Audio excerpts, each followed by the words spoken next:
हरि ओंकारं बिंदु संयुक्तं ध्यायेन्नित्यं योगिना कामदं मोक्षदं। जय गो श्री ओंकाराय नमो नमः। ओंकाराय नमो नमः। ओम सर्वमंगलमंगल्ये शिवे सर्वार्थसाधिके शरण्ये त्र्यंबके गौरी नारायणे नमस्तुते। शिवाय शांताय कारणत्रये मे निवेदयामि चत्मनं तं गति परमेश्वरो। नमो शिवाय नमः। नमो शिवाय नमः। नमो शिवाय नमः।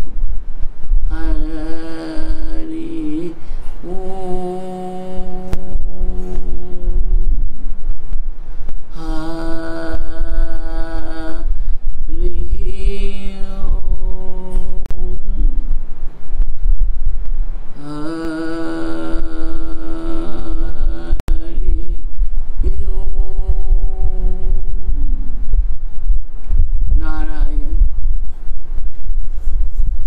आप सब बच्चों को मेरा बहुत बहुत आशीर्वाद।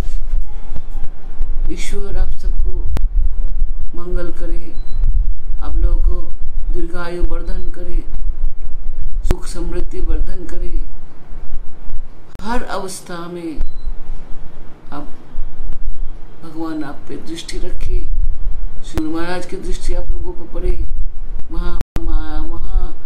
काली आप लोग मत अपनी करुणा दृष्टि रखे, यही आशीर्वाद देती हूँ। आप सब सुखपूर्ण रहे, शांति से रहे। परसों हम लोगों ने भक्त दर्शन नाम की नारद पुराण की कथा सुनाए थे। हिंदू धर्म के मुताबिक कथाएं घटना घटने के बाद होता है। अपने मन से कोई नहीं बना सकता है, अपने मन से कुछ भी उत्पन्न नहीं होता है। सब ईश्वर का गधा हुआ समय है। एक एक माला एक एक रंग का होता है, एक एक कथा एक एक जैसा होता है, लेकिन सब एक जैसा ही होता तो माला ही है ना, जो मन के भीतर चले, चाहे हाथ पे चले, चाहे देखे लोग देखे कि बड़ा भक्त है, देखो जाप कर रहे हैं, चाहे अपने शरीर के सारा इंद्रिय प्रेंद्रिय, हमारा कामना वासना, हमारा नाड़ी नक्षत्र सब कुछ हमें अंदर ऊपर से दिखता है। अंदर को हम क्या कर रहे हैं आप मत सोचिए, आपको कोई देख नहीं रहे हैं। आपके अंदर का पूरा सिस्टम जो हमारा ऊपर से नीचे तक है, वही सिस्टम आपको देखता रहता है, आपको पर लक्ष्य रखता है कि ये लोग कर क्या रहा है। एकदम एक मन से देखते हैं वो लोग। तभी आप लोग कोई भी, हम लोग इंसान कोई भी भूल कार्य कर लेंगे, भूल कार्य कर लेंगे तो देखना आपका मन ही आपको कचोटता है, कहता है नहीं ये गलत है, ऐसा नहीं होना चाहिए, ऐसा नहीं होना चाहिए था। कि मन कभी क्षमा नहीं करता। मन की अदालत में अपना दोष का कोई क्षमा नहीं है। चिंता की अदालत में मन का कोई क्षमा नहीं है। कर्म का अदालत में कोई क्षमा नहीं है। क्रिया कर्म भोग करना पड़ेगा। भोग बिना इस दरवाजे से और नहीं जा सकते। इसलिए अब कभी मत हमें सोचना चाहिए कि हमें कोई देख नहीं रहे हैं,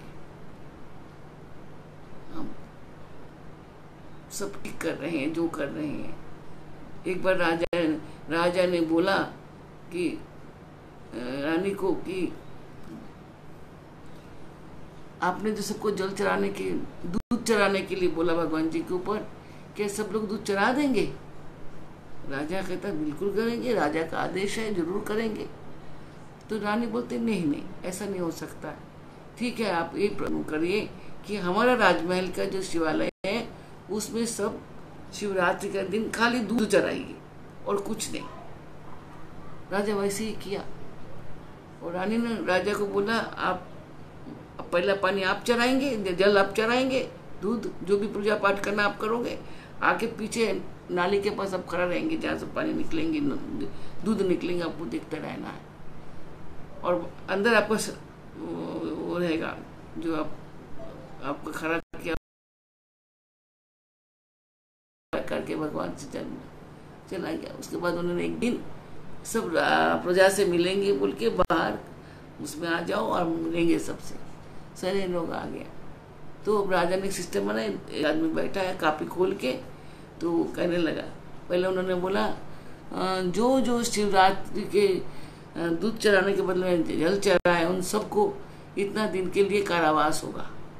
वो जितना पतला जल होते गए उतने दिन के कारावास होगा। अब सब सोचने लगा राजा ने थोड़ी देखा है हमने कितना पानी डाला। तो इस तरह से पहला नाम आया अपना राजा का आया कि उन्होंने खाली जल चढ़ाया, उसके बाद आया आधा जल चढ़ाया, उसके बाद आया ऐसा करते करते जल ही चढ़ाया सब बाकी लोग। तो राजा ने कहा ठीक है, अब आप लोग जितना खेती बाड़ी राज्य का है मुफ्त में 2 बरस तक इसमें खेती बाड़ी करो और शाम के टाइम जेल में जाके बैठो, एक टाइम खाना मिलेगा।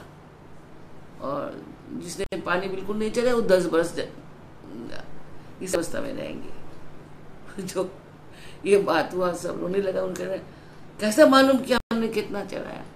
तो राजा एक एक नाम बोलते गए, इतना तुम्हें इतना दूध में इतना पानी, इतना दूध में इतना पानी, इतना पानी। तो सब कहता ये राजा कैसे जान गया कि हमने ऐसा किया।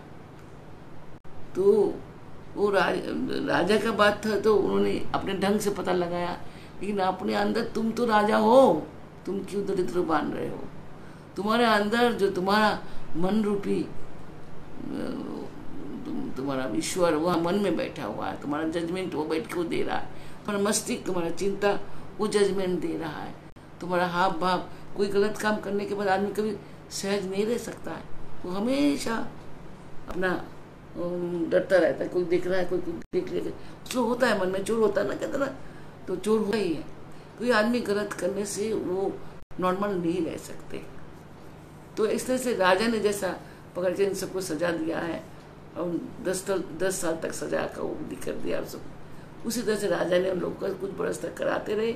आखिर में राजा है वो पिता होता है, उसके मन में भी दया आता है, तो उन्होंने आखिर में सबको क्षमा कर दिया और बोला अब से कुछ बरस तक आप लोग प्रत्येक महीना में एक दिन करके शिवरात्रि की तरह शिव का उपासना करो, जो तुमने पाप किया है उस पाप की दंड स्वरूप। तो उसमें भी आस्ते आस्ते ऐसे कम होते गया, आज गया नहीं कौन जाना। तो ये निरंतर होता रहता, हम लोगों को बीच में भी ऐसी निरंतर गलतियां हम करते रहते हैं और खुद अपने मन को समझाते हैं कि हमें कौन देख रहा है, हमें कोई नहीं देख रहा, हम तो यही बच्चे हैं। आपका अंदर आपका ईश्वर तो है ही चिंता रूप में, उनका नाम चिदानंदमय, एकदम चिंता है, चिंतामणि। माई को भी हम लोग चिंतामणि बोलते हैं, भगवान को भी हम चिंतामणि। अपना आपका चिंता, आपका धारा, आपका कर्म का स्वरूप सब अंदर एक एक करके बैठा हुआ है और आप जो जो करते रहते हैं आपका सजा वहाँ लिखते रहते हैं कि इसने ऐसा किया, इसने ऐसा किया। कर्म का सजा करते करते उसमें लिख दिया जाती है, बाद में जाके उनको एनालिसिस होता है, उसके बाद इकट्ठा होता है, फिर वार्षिक जैसे आप लोग नंबर देते हो ना, एक एक सब्जेक्ट का नंबर, एक एक पाप का नंबर चढ़ता है, बाद में सब इकट्ठा करके उसमें अगर हमारा गुरु जो होता है हमारा वकालत करते हैं, उसमें हमें कम बेशी करके बचा ले, सजाएं कम दिला दे, हमें कुछ माफ़ करा दे और निकाल के ले जाते हैं। हमारा वकील जो होता है वो गुरु होता है। हमने ये कहानी कई टाइम आप लोगों को बता चुके हैं। गुरु हमारा वो वकील है जो बेकार शर्त, बेकार कुछ, उनको कोई फीस नहीं चाहिए, एकदम वो होता है निष्कलुष भाव से हमारे लिए युद्ध भगवान से लड़के, जम से लड़के, सबसे लड़के हमें जजमेंट दिलाता है और हमें कोशिश उनकी होती है कि कितना अच्छा जगह में हमें भेजा जाए ताकि हम अच्छा हो जाए। हमें कारागार में नहीं भेजता है, हमें सुधारने के लिए दोबारा जीवन देता है। जीवन ऐसे घर में देता है जहाँ जाके हम लोग अपना जीवन को कर्म को सुधार सकता है। ये जानो, ये बात मैं जो आपको सुनाया, एकमात्र गुरु है जो हमारा सजा में खुश नहीं होता है। राजा सजा देके खुश होता है, लेकिन गुरु कभी सजा देके खुश नहीं होता। माँ बाप आपको कान पड़ा के खड़ा कर देंगे, उसके बाद आपको छोड़ देंगे, भूल जाता है, आपको अनुशासन नहीं करता, हम लोग भूत बन जाते हैं। माँ बाप हमेशा सजा को चेस नहीं करता, उसको देखते नहीं रहता। अगर हमारे बच्चे एक दिन दोष कर लिया, उसको मैं एक दिन खड़ा कर दिया, फिर भूल गया। बच्चे छोटा सा गलती किया था तो कितनी बड़े बड़े गलती करते हैं, फिर देखते नहीं। एक दिन देख लिया, फिर छोड़ दिया। माँ बाप कभी भी हमें इतनी प्यार करते हैं, हमें इतने प्यार करते हैं माँ बाप, कि हमारा दोष को देख ही नहीं सकता है। कि गुरु उनसे ज़्यादा हमें प्रेम करता है, लेकिन हर क्षण हमारा तरफ दृष्टि लगाए रखता है। जैसा शेर अपने खाने पर दृष्टि रखता है, गुरु ऐसा हमारा ऊपर नजर रखता, हम कर क्या रहे हैं। क्योंकि वही एकमात्र ज्ञाता है, ज्ञानी है, वो जानता है कि हम क्या क्या पाप कर रहे हैं और उस पाप से हमारा अंदर क्या क्या कर्म का खंडित हो रहा है, हमें क्या होने वाला है। इसलिए उनको डर लगते रहते हैं, इसलिए हमेशा वो अनुशासन करते रहता है।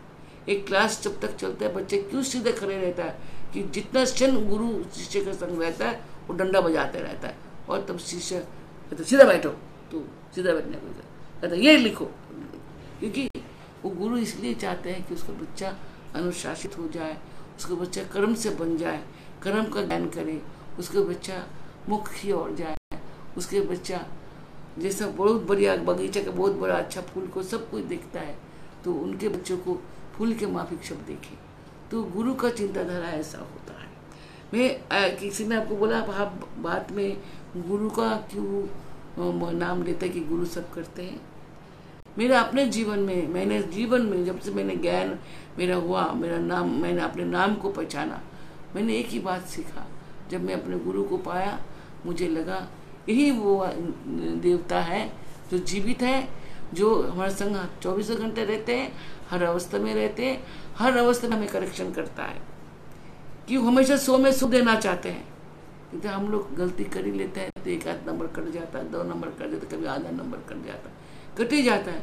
फिर वो उस लोक में जाके हमारा लेके वकालती करके, झगड़ा करके भगवान से हमें एक ऐसा जीवन दिलाता है। जैसा पास करते वक्त गलती करके उन्होंने ऐसा यहाँ आकर नहीं लगाया, लगा के वो नंबर पूरा कर देता है।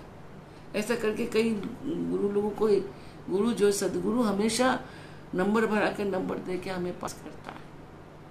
बिल्कुल ऐसा ही गुरु अंत तक उनका यही रहता कि उसके बच्चे एक अच्छा जीवन मिले, कि इसका सजा में ऐसा जीवन में नवाज दे कि हजारों बार योनि को भुगतते रहे। तो गुरु जो है हमारा योनि मुक्त कराता है, तो हमें को उद्धार कराता है। इसलिए गुरु को जानना बहुत कठिन है। मैंने उस दिन कहा था ना, गुरु को नहीं जान सकते। गुरु कह देते गुरु की जानकर पानी पियो जानकर, इतना आसान नहीं है। तो यहाँ पर गुरु क्या करते हैं हमारे लिए, हमेशा सोचते हैं अच्छा, जब हमेशा कर्मों से बचाते हैं, भगवान से बचा के लाता है, यमदूत से बचा के लाता है, सोचते हैं इसको ऐसा एक घर दे दो जहाँ जाके उसने जो पाप करके अपने को इस स्तर पे ले आया, फिर इस स्तर से निकल जाए। तो जानिएगा, हम अगर नीचे गिरते हैं तो हमें उठने के लिए, पकड़ के उठाने के लिए हमारा गुरु हमेशा हाथ ऐसा करके रखता है। हमें इतना करना है, वो बाकी उठा के हमें उस कुआं से निकाल के लाके रोशनी में रख देता है। जब योनि मुक्त का बात हुआ है, हम अब दोबारा भक्त दर्शन में चले जाते हैं, परसों का स्टोरी में, कि हम मनुष्य कितना योनि भुगतने के बाद मनुष्य योनि पाता है। शायद सबको ही जानते हैं, लेकिन कुछ लोग जानते नहीं है, कुछ लोग जानते हैं, कुछ बिल्कुल ही नहीं जानते हैं। हम लोग 1,84,000 बार, जब हमारा आत्मा प्रथम बनते हैं, एकदम रॉ बनता है, जब प्रथम आत्मा का जन्म होता है, उसको 1,84,000 योनि को भुगतना पड़ता है। पहले योनि पे जाता है, वहाँ थोड़ा अच्छा काम कर लेता है तो उसको अगले योनि पे भेज देता है, इसमें अच्छा काम करता है तो अगले योनि में भेज देता है। ऐसा करते करते जलचर, भूचर, खेचर सब चरों को घुमाता है, प्राणी को। समझ आया आप लोगों को कितना सुंदर तरीके से ईश्वर का काम चलता है। अगर पहले योनि में वो भटकता है तो फिर उसी में रख देता है। जैसा हम क्लास में पास नहीं कराते, दूसरा निर्फिर कर देते हैं, दूसरा साल भी नहीं किया तो तीसरा साल रिपीट कर देते, चौथा साल नहीं किया तो बाहर निकाल देते। तो स्कूल में ऐसे निकाल देते। यहाँ गुरु निकालते नहीं है, लगे रहते। अंत में कान पकड़ के तब डंडा मार के तो उठा ही देता है, क्योंकि वो फेंक नहीं सकता है। तो 1,84,000 बार आत्मा मर मर के एक बार मरता दूसरा जन्म, एक बार मर, ऐसा करते करते जब जीवन को आगे को लाता है, वो जिस जोनी में प्रवेश करता है। अगर वो जलकर प्राणी है, जल के अंदर का सब बात जान जाता है। इसलिए आप तैरते कैसे हो? तैरना सीखा है किसने? आपने। तैरने में आपको अच्छा क्यों लगता है? पानी के भीतर जाने के क्यों अच्छा लगता है? पानी के वस्तु खाने में क्यों अच्छा लगता है?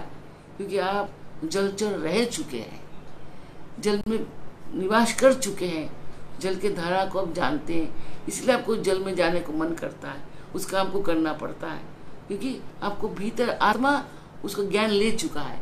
तो एक आत्मा को कैसे शिक्षित करते हैं, कैसे गुरु ऊपर लाता है। देखिए, पहले जलचर में गया तो जल का सीख लिया, फिर जल का सारा कुछ भोगने के बाद फिर आता है भूचर में, भू में आया, भू के ऊपर। इसलिए आने के बाद उसको उसमें भी जाना चाहते हैं आप लोग। जैसे गुफा में मट्टी के नीचे जाने की कोशिश करते हैं ना, तो जमीन के नीचे जो सांप है, ये है कि वो जो किस्म का कीटाणु जो है वो जमीन के नीचे रगने वाला, तो जलचर से फिर वो से बन जाते हैं। तो छाती से रगड़ करके चलता है। ऐसे ही आप लोगों को देखिएगा, आदत है, बच्चा कब जब पहला होता पलटना सीखता है, फिर वो छाती से रगड़ता है। वो जैसा आत्मा को डेवलप किया, एक बच्चा माँ का पेट में वही काम करता है और बाहर आके वही काम को दोबारा करता है। वो उलटना सीखता है। फिर उसने वो ऐसा करके जैसे तैर भी रहा है, चल भी रहा है, ऐसा चलता है कि अंदर जाने का, रगने का उसका आदत बनता है। फिर एक दिन आस्ते आस्ते खड़ा होता है ना। जब वो खड़ा होता है, चलने लगता है, वो देखते ही ये पक्षी उड़ क्यों रहा है, ये मच्छर क्यों उड़ रहा है, ये क्यों उड़ रहा है। उसको अंदर, आप सबका अंदर आया होगा ये बात। सबको देखते हैं, ये कितना तितली है, ये कितना जो पक्षी है, तो सब अच्छा लगने लगता है। तो हम लोग ऊपरी भूचर, फिर हम लोग भूचर बनता है, रेंगने के बाद भूचर, चलने वाला बनते हैं। इसलिए मनुष्य चलना सबसे पसंद करते हैं, दौड़ना पसंद करते हैं। हमको पूछो कितना कष्ट लगता है, हम बता सकते हैं, जो हम चल नहीं सकते। खैर, हम चल नहीं सकते तो हम अपने मन से लिया ना, मेरा मन हुआ तब हमने अपने बच्चे का अपने ऊपर लिया। हर माँ बाप भी ऐसा होता है, गुरु ऐसा होता है कि अपने बच्चे को दुख लेके सोचते उसका बच्चा अच्छा हो जाए। उसका बच्चा दौड़ता तो सोचता मैं खुद माँ दौड़ता है। ऐसी गुरु का भी मन होता है। तो हमने तो अपने, इसलिए बैठने का दुख हम जानते हैं। लोग क्यों दौड़ना चाहते हैं? क्योंकि दौड़ने से हम लोग आगे को जाता है, बैठ जाने से, खड़ा होने से एक जगह पे रह जाता है। तो दौड़ने का इच्छा सबको करता है। दौड़ने के मतलब प्रोग्रेस, दौड़ने के मतलब उन्नति, दौड़ने के मतलब आपको बुद्धि और पैर एक साथ चल रहा है। जो आदमी को पीठ में, रीढ़ की हड्डी में कभी चोट लग जाता है या कुछ हो जाता है, वो आदमी क्यों नहीं चल पाता है? क्योंकि उसको जितना भी सिस्टम है सिर का, वो नीचे बैक, मैंने उस दिन बताया था एक जगह में कि जो हमारा बैकबोन होता है उसका नीचे इतना बड़ा जो टेल बोन है, टेल बोन के अंदर पूरा सिस्टम होता है।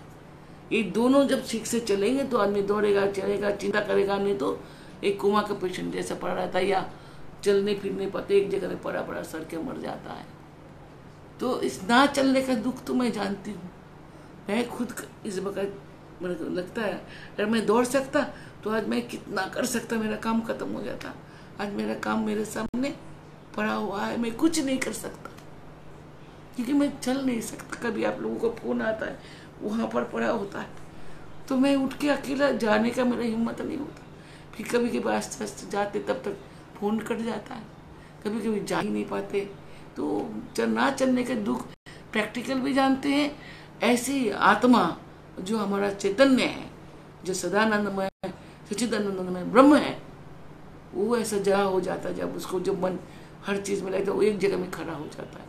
कोई चोरी करता तो चोरी में लगा रहता है, कोई किसी को ठगने में लगता तो ठगने में लगता, मतलब उसने आत्मा को एक जगह में खड़ा कर दिया, उसका प्रोग्रेस खत्म हो जाता है। फिर उसी कर्म में लग के अकर्म अपने आप आकाश से कितना ऊंचा में चले जाओ, पताल में चले जाओ, पानी में चले जाओ, सूखा में रहो, भू में रहो, वो एक बार जब ऊपर को जाने लगा तो हर जगह जा सकता है, अपने मर्जी से खा सकता है, अपने मर्जी से घूम सकता है, सब कुछ होता है। लेकिन फिर भी आत्मा प्रसन्न नहीं होता है, वहाँ वो भी गलती करता है, फिर योनि भुगतता, फिर नीचे को जाते हैं।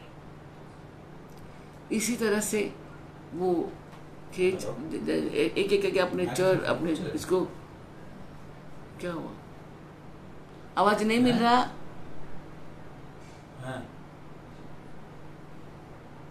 अरे এখন ব্রডকাস্ট হচ্ছে তো বাবা।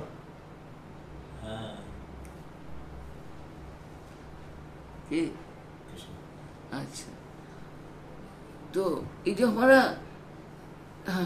ये जो हमारा जितना जितना हम लोग उन्नति होते रहता है, आत्मा उन्नत होते रहता है, तो इसी तरह से 1,84,000 बार, जैसे जलचर में पूरा कुछ बड़ा करते हैं, कुछ भूचर में पूरा करते हैं, कुछ खेचर में पूरा करता है, ऐसा करते करते करते करते हम लोग अपना 1,84,000 जोनी को हर चीज़ में, हर जोनी में से निकालने पड़ता है। तभी आदमी जल में तैरना जानता है, तब आदमी छाती से रगड़ना जानता है, तब मतलब जीवात्मा दौड़ के अपने गंतव्य को जा सकता है, अपने गंतव्य को पा सकता है। आत्मा उड़ के मुक्त होके अपने मुक्ति का चिंता भी कर सकता है। फिर इसमें खाली पक्षी तो नहीं है, पक्षी बनने से पहले छोटे से छोटे बनता है। जैसे एक जन्म हो तो पहले मच्छर बनेगा, मक्खी बनेगा, ऐसा करते करते करते वो पक्षी बनेगा। एक ऐसे जल में ऐसा एक एक योनि को, छोटा मछली, बड़ा मछली, इतना बड़ा मछली, ऐसा करके एक एक योनि को पार करता है। 1,84,000 बार मर मर के जी जी के आत्मा परिपक्व होता है, आत्मा ज्ञानी होता है, महाज्ञानी होता है, एवं वो आत्मा के अंदर अंधेरा दूर हो जाता है। आत्मा प्रकाश का प्राप्ति करना चाहता है, प्रकाश से मृत्यु को प्राप्ति करना चाहता है, मृत्यु से अमृतमय वो आनंद को प्राप्त करना चाहता है, जिसके ऊपर कुछ नहीं है, जो सच्चिदानंद ब्रह्म है, जो अमृत पात्र है। अंदर एक बार जाने के बाद हम जो संकीर्ण है, हम जो छोटे बन जाते हैं, कर्मों में बन जाते हैं, हमारा सब कुछ धुल के हम लोग विशाल विराट होके ऐसा हो जाता है, शून्य हो जाता है। जैसे हम अगर हमारा चारों तरफ आंखें होता, जैसे एक जगह में बैठ कर हम चारों तरफ देख सकते हैं, वैसे ही आदमी शून्य होने के 10 चक्र में भगवान भूत, हमारा शरीर में 9 चक्र है, लेकिन लोग जानते नहीं, 6 चक्रों के बारे में ज्ञान है। कुंडलिनी के लिए उस दिन जो बोला था, जब वो 10वें भाव में पहुंचता है तो शून्य हो जाता, तब वो ऊपर नीचे सब ज्ञान ब्रह्ममय हो गया, और बात का कोई चक्कर नहीं बचता है। 1,84,000 बुक के जो इंसान बनता है, वो इंसान दान, पुण्य, ज्ञान, सेवा और प्रेम, ये 5 चीज को अपना के अपने जीवन को निर्वाही में रखते हैं, और उन कर्मों को करने लग जाता है, तो अपने आप ही उसको, जैसे पैदल आदमी जब भू में चलता है, दौड़ते जैसे गंतव्य में जाते हैं, प्रोग्रेस की तरफ जाते हैं, ऐसे ही जब प्राणी के अंदर ये 5 भाव आ जाता है कि हमारे पास 5 तत्व है ना, हमारे शरीर में सोना, चांदी, तांबा, लोहा, ये सब कुछ हमारा 5 तत्व से हम लोग निर्माण है ना, तो ऐसे ही 5 भूत है। ये 5 भूत 10 भूत में समा जाने के बाद कोई किसी का अस्तित्व नहीं बचता, तो वो ब्रह्म हो जाता है ना। ब्रह्म ज्ञान की प्राप्ति करने के बाद उसको और कुछ नहीं करना पड़ता है। जब जो दूध है, दूध में क्या है, दूध में घी है, तो वो घी क्या, आप दूध अब जो पीते हो, चाय बना के पीते हो, दही बना के खाते हो, और चीज़ें करते हो, खीर बना के खाते हो, रबड़ी बना लेते हो, मिठाइयाँ बनाते हो, वो दूध सब कितना कुछ बनाते हो, लेकिन आपको हाथ में घी तो नहीं लगता ना, घी लेकिन उसमें है। घी को प्रोसेस करना पड़ता है, उसको अच्छी तरह से प्रोसेस करने के बाद फिर घी आपको हाथ में आता है।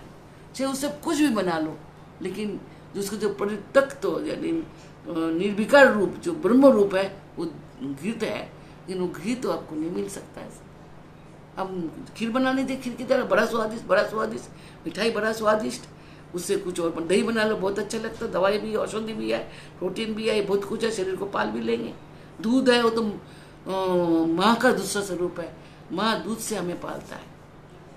तो ऐसे दूध के, लेकिन दूध में सब कुछ जो रहता है तब हम खा के बड़े होते हैं। उस दूध को पी के बंगाली सब खाते हैं तो पी के बड़ा होते हैं। ऐसे ही गाय का दूध, गौ माता है हमारा, गौ माता हिंदू धर्म में गौ को माँ का स्वरूप देके उसका सेवा, उसका पूजा, उसका रक्षा करने का आदेश क्यों दिया कि गाय जो होता है माँ ही होता है। तो अब हम ये बताएं कि घी कैसे निकलवा, कि घी अब दूध को प्रथम आपको गाय को बहुत अच्छी चीज खिलाना पड़ेंगे। बिनोला खिलाना पड़ेगा, उसका घास खिलाना पड़ेगा, और घास जैसा बहुत कुछ और है, उसमें चना का छिलका देना पड़ेगा, बिनोला देना पड़ेगा, बहुत कुछ मिला के उसको कुट्टी को तैयार करना पड़ेगा। जब उसको खिलाते रहोगे, जब वो 24 घंटे में दूध देता है तो खीर की तरह, इसलिए उसे खीर गाय बोला जाता है। तो हर दूध का नाम है। तो खीर जैसा दूध होता है, ऐसा पीने में बड़ा स्वाद लगता है। जो गांव से बिलोंग करते हो, गांव वाले लोगों, आप गाय का दूध, खीर गाय का दूध पिए होंगे कि गांव में सब खारिज चीज गाय को खिलाया जाता है। उसका दूध पीलेपन में होता है, मोटा गहरा होता है। अब ऐसा पीजिए तो वो माँ का याद दिलाता है कि माँ का दूध और वो दूध जैसा एक जैसा लगता है। क्योंकि बच्चे माँ का दूध का स्वाद समझते समझते इतनी बड़े हो जाते हैं, उसको मुंह में अन्न डाल दिए जाते हैं। वो अन्न का स्वाद लेते रहते, फिर माँ का स्वाद, दूध का स्वाद भूल जाता है। फिर उसके पास गाय माता का दूध का स्वाद आता है। जो बच्चे थोड़े बहुत तो गाय का दूध पिलाया जाता है, ताकि गाय का दूध, आज भैंस का दूध पिया जाता है, बहुत अच्छा है, लेकिन गाय का दूध जैसा पियोगे तैसा मन होगा। तभी तो हम सांड जैसा गड़बड़ आदमी है, उसका जैसा दिमाग बुद्धि खराब रहता है। वो असुर तो है ही, महिषासुर, महिष असुर, महिष को असुर माना, गाय को माता माना जाता है। तो जब हम लोग थोड़ा बड़े होते हमें असुर का दूध पिलाया जाता था, हमारे वृत्ति में तो असुरता आएगा ही। तो गाय का दूध जो बच्चे पीने वाले हैं, पिया है, पी चुके हैं, आप लोग याद करो। गाय जब गाँव का दूध होता है, खारिज दूध होता है, वो कितना टेस्टी होता है, कितना स्वादिष्ट होता है। उसको घी कितना स्वादिष्ट होता है, उसका मट्ठा कितना स्वादिष्ट होता है, कारण उसमें अभी तक खारिज है, उसमें मिलावटी नहीं आता है। हम तक जो शहर में मिलता है सब मिलावटी है, इसलिए हम लोग भी मिलावटी है। खैर तो मजाक हो गया। तो उस गाय को अच्छे से अच्छे वस्तु खिला के उसको दूध को बहुत बढ़िया धारा बनाना पड़ता है। उस दूध को आप उबाल लीजिए, उबालने के बाद थोड़ा ठंडा करिए, फिर उसको जामुन चाहिए। जामुन कहाँ मिलेगा? मिठाई का दुकान में मिलेगा। अब मिठाई का दुकान में जाके मांग के लाता है, या घर में एक बार ला के बना लेते हो, फिर उसको घर में रख लेते हो। रोज जो अब दही बनाते हो उसमें जमा के रख देते हो, दही बनाते हो जमा के रख देते हो, या छना बनाते हो उसको पानी रख देते हो, फिर उसी से चलाते रहते हो।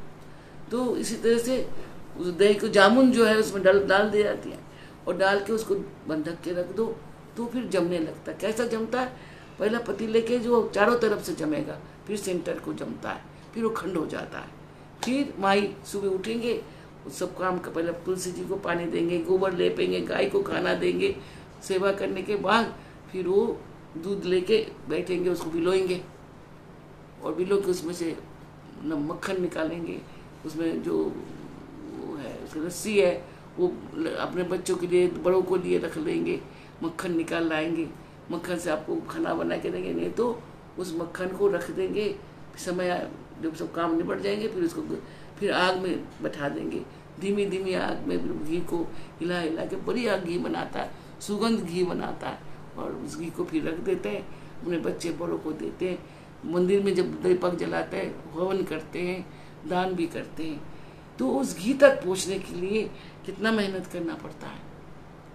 इसी तरह से आपका शरीर में आत्मा है, आत्मा दूध है, लेकिन ये दूध तरल है। जैसा दूध तरल है, मैंने बात छोड़ा था, तो उसको वो जामुन डाल के उसको इकट्ठा किया जाता है, तब जब वो जम जाता है तब उसको भिलोया जाता है। पहले खंड बनाया जाता है, फिर उसको तरल बनाया जाता है। तरल में तरल बना के उसमें से मक्खन निकाल दिया जाता है, मक्खन को गर्म कर घी बनाया जाता है। ऐसे ही मनुष्य को जो आत्मा होता है उस दूध की तरह है, शुद्ध है, स्वच्छ है, एकदम बहुत बढ़िया है, और सदा सब कुछ उसका शुभ्र है, सब कुछ उसका मुलायम है, दूध है। उस दूध को गाय माता ने दिया। ऐसे हमारे माता हमें जन्म देने के बाद ऐसी स्वरूप हमारा आत्मा, तब जब तक हम कर्म को नहीं जानते ऐसे शुद्ध रहते हैं, अकर्म करना नहीं जानते, सुकर्म करते, तब तक दूध की तरह हमारा आत्मा भी स्वच्छ, सुंदर और ऐसे ही रहता है। लेकिन वो क्या है, तरल है। क्या होता, बर्तन को ऐसा हिलाओगे तो यूं जाएगा, ऐसा हिलाओगे तो ऐसा जाएगा। ऐसे हम जो हमारा बुद्धि जो है ऐसे ही होता है, तरल है। कोई बोलता हो देख वो हो गया छूटा, इधर गया इधर दौड़ा, एक बोला ये दौड़ा, कि मन तरल है, जहाँ तरफ डोलेंगे उस तरफ डुल जाएंगे।